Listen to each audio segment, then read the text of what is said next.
प्रभु जीशुख्रीष्टଙ୍କ पवित्र अति बहुमूल्य नाम रे पुनर्बार आपण मानकु स्वागत करूअछि। मु आशा करे और विश्वास करे आपण माने भलरे अछंती, सुरक्षा रे अछंती, प्रभु रे अछंती।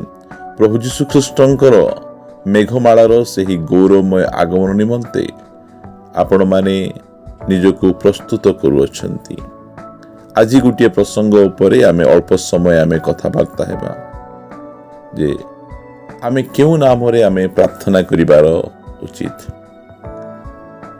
जहाकु कि आमे ओडिया रे यीशु कहू, इंग्लिश रे जीसस कहू, ग्रीक आउ हिब्रू रे येशुआ बा यहोशुआ कहू।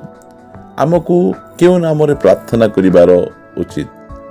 अनेक दल अछंती, से माने कहंती जो जीसस बा हिंदी रे येशु, ओडिया रे जीसु, एही नाम आज को 400 वर्ष तले ही आसीछि। आउ एहा प्रकृत रे प्रभु जीशुख्रीष्टଙ୍କର एहा नाम नाही। एहा गोटिए मूर्ति पूजार नाम अटे। आज को 400 वर्ष तले रोमान कैथोलिक चर्च एही नाम को बाइबल रे एड करी अछंती। एई कथा से माने आमान को कहंती।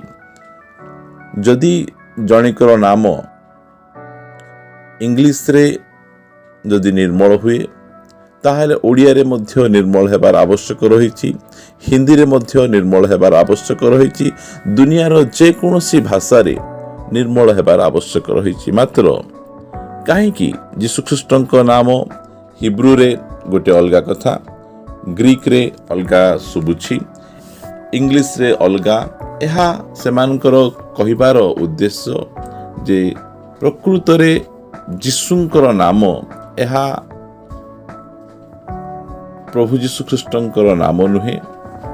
एहा को रोमान कैथोलिक चर्च वाला आज को 400 वर्ष तले से माने एड करछंती। एहा गोटिए पेगन बा मूर्तिर नाम बा मूर्ति पूजक मानकर नाम। एहा से माने आमान को कहंती। प्रिय माने आज आमाने देखिबा प्रकृत रे हमको केउ नाम रे आमे प्रार्थना करिबार आवश्यक रहिछि। हिब्रू रूट बोली जने दल अछंती, आउ सही दलर लोक माने एई प्रकार कथा गुड़िक चारिआडे से माने प्रचलित करंती। ए पृथ्वी रे अनेक धर्मशास्त्र गुड़िक रही अछि।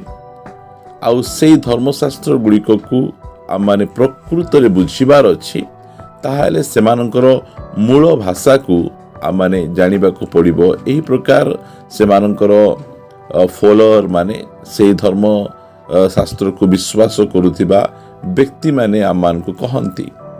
आउ एही समय रे क्रिश्चियन समाज रे मध्य सेही प्रकार कथा उठु अछि।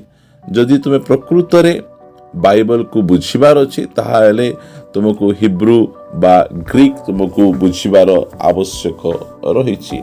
मात्र प्रभु जीशुख्रीष्ट ए विषय रे आमान को कोन कहंती आमे ताहा पढिबा। आमे माथ्यू लिखित सुसमाचार ताहार 11 अध्याय 25 पद रे सेही समय रे यीशु उत्तर देले, पिता, स्वर्ग और पृथ्वीर प्रभु, तुमे ज्ञानी और बुद्धिमान लोकमानंक ठारू एही समस्त विषय गुप्त रखी शिशु मानंक निकटरे प्रकाश कल, एथि निमंते तुम्भर स्तुति बाद करूअछि। प्रिय माने एही स्थान रे प्रभु जीशुख्रीष्ट हमकु अति स्पष्ट भाव रे कहउचंती जे बाइबल को जदि तुमे बुझिबा पई चाहुच ताहाले तुमे हिब्रू सिखले कि ग्रीक सिखले बा अन्य कोनोसी भाषा सिखले तुमे एही बाइबल को तुमे बुझी पारिबो नाही। बाइबल को जदि तुम बुझिबार अछि ताहाले तुमे शिशु मानंक परि हेबार आवश्यक रहिछि।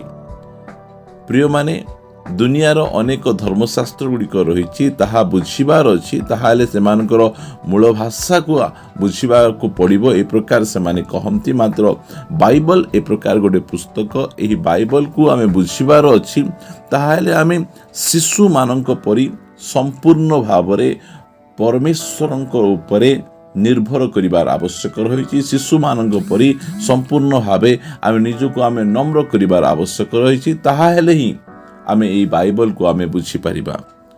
प्रभु जीशु ख्रीष्ट जो समय ए धरा पृष्ठ को आसिले प्रभु जीशु ख्रीष्ट विषय रे आदि पुस्तक ठारू मलाखी पुस्तक पर्यंत 39 बुक्स रे जीशु ख्रीष्टंकर विभिन्न प्रकार विषय गुड़िक लेखा जाइछि।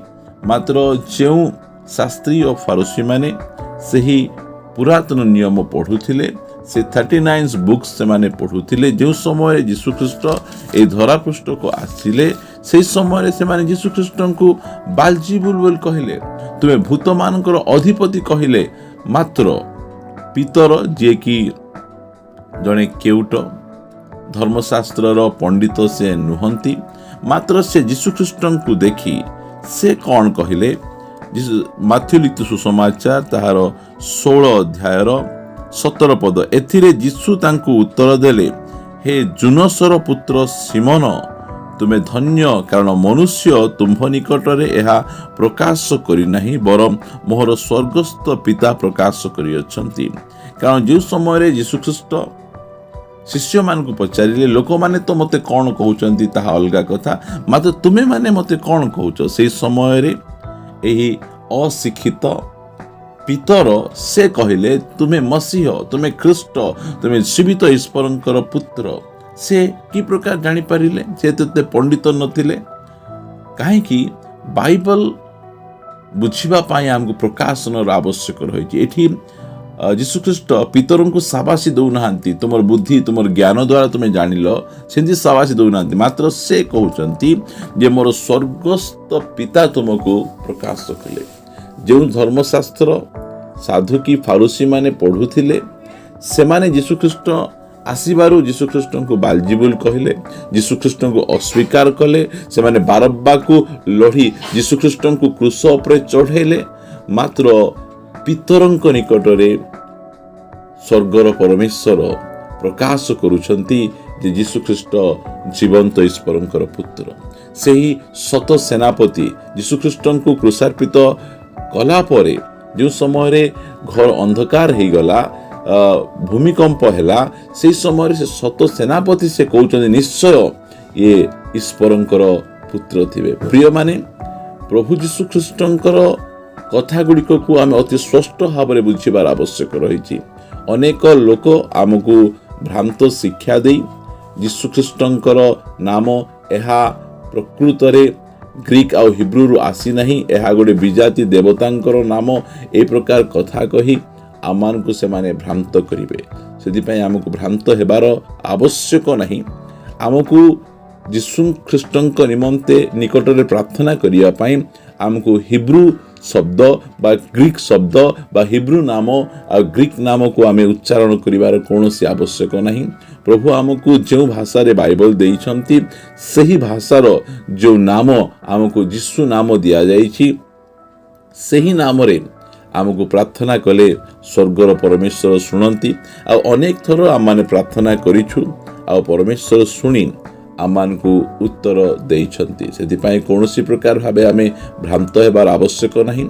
आमको आज कुआ जाउछि तुमको हिब्रू नाम बा ग्रीक नाम रे तुमे प्रार्थना करो काली को कुहा जीवो जे तुमे हिब्रू रे कि ग्रीक रे प्रार्थना न कले परमेश्वर शुणिबे नहीं। ए प्रकार अनेक कथा गुडी को उठिबो सेदिपई एई सबु भ्रांत कथा गुड़िक निजको सुरक्षित करी आमे प्रभु रे बढ़िबार आवश्यक रही। आमे क्यों नाम रे प्रार्थना करिबा से विषय रे बाइबल आमको अति स्पष्ट भाव में कहूची कि प्रकार प्रार्थना करिबार उचित बाइबल आमको स्पष्ट भाव में कहूची। आमे से सब विषय को आमे अति जानी जाग्रत रे आम मानकर ख्रिस्टियन जीवन को आमे अग्रसर करिबा। प्रभु आम मानकु ए अल्प शिक्षा रे प्रचुर भाव आशीर्वाद करंतु। आमेन।